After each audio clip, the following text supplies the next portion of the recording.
Hi, I'm Bernice Mukesh. I've been in the field of education for over 16 years.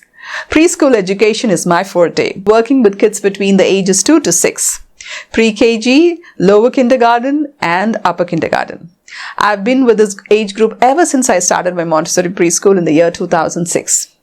It gives me a great sense of joy and satisfaction being with children. My passion is serving little ones and helping and guiding them in their foundational journey, their formative years. I'd like to begin with a quote by Maria Montessori, which says, "The most important period of life is not the age of university studies, but the first one, the period from birth to the age of 6. In this video, I'll be talking about differentiation, how much I've understood about differentiation in brief, and also the 4 guiding principles that the Eyfs is built upon. Early years foundation stage. Differentiation. Help given to meet the diverse needs of the child. Differentiation is the process of making sure that students with different needs and abilities have equal access to learning. This can be done by using strategies to make sure every student feels individually challenged and supported. One-size-fits-all approach to education cannot benefit all equally. Though children are to be treated equally, we must understand everyone is unique and has different ways of learning a concept. Teachers may use different strategies to differentiate learning so every student can reach their full potential. The needs of their class should be considered first by the teacher, and potential barriers to learning must be noted.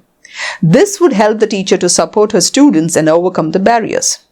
How does a teacher understand what each individual child needs?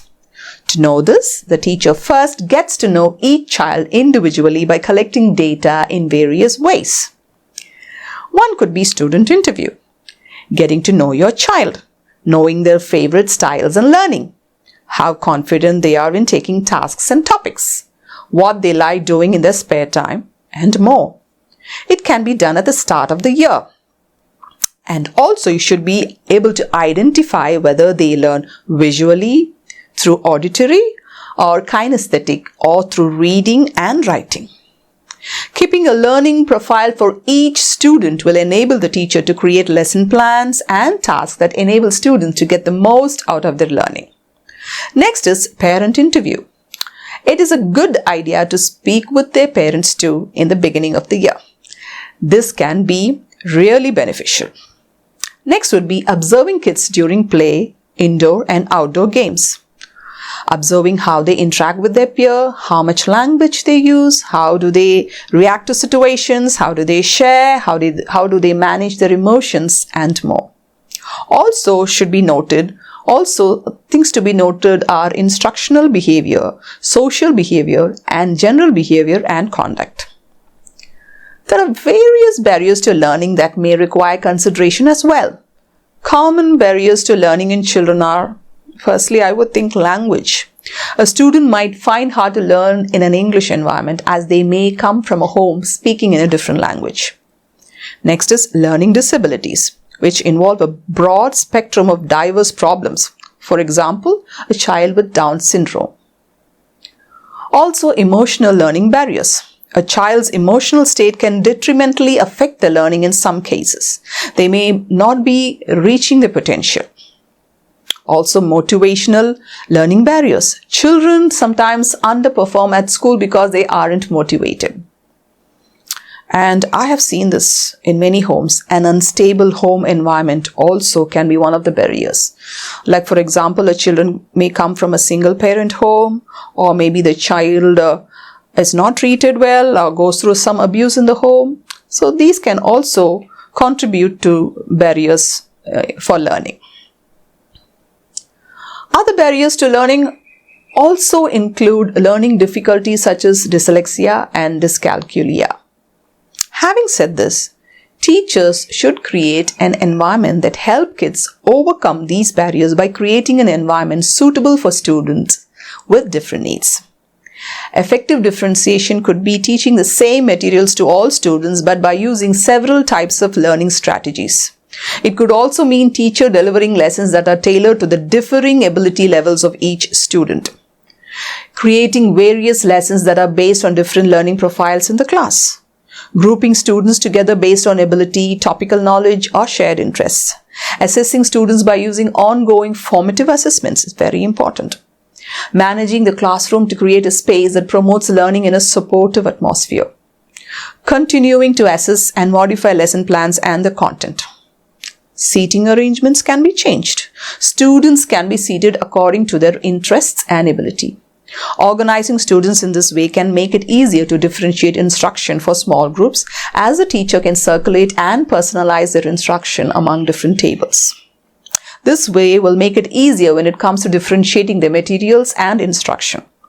One might also decide to seat students next to a student of a different ability level. This can be a nice way to encourage collaborative learning.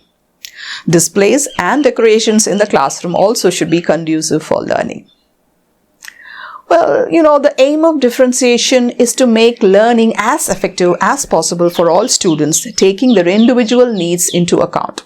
For example, if there is a student who has a disability, it is important that they feel just as included and supported as everyone else.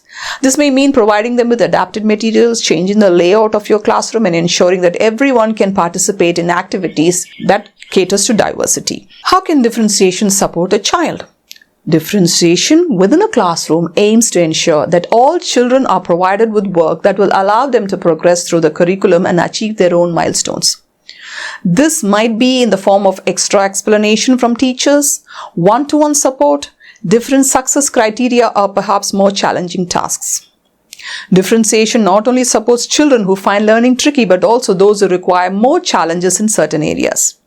In essence, differentiation ensures your child is able to succeed in education. In a Montessori school, identifying the individual needs of the child, content is tailor-made for them according to the child's learning ability.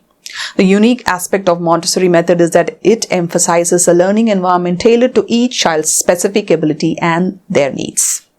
Well, moving on, I just want to, talk about the 4 guiding principles that the Eyfs is built upon. What I've understood about Eyfs. A unique child. Every child is a unique child who is constantly learning and can be resilient, capable, confident, and self-assured. Children learn to be strong and independent through positive relationships. Children learn and develop well in enabling environments with teaching and support from adults who respond to their individual interests and needs and help them to build their learning over time. Children benefit from a strong partnership between practitioners and parents. Children develop and learn at different rates. In Eyfs, practitioners often don't have to work in classrooms, and so the places where young children learn are called early years settings or learning environments. Early years settings should be safe, engaging spaces which seek to enable children to feel comfortable.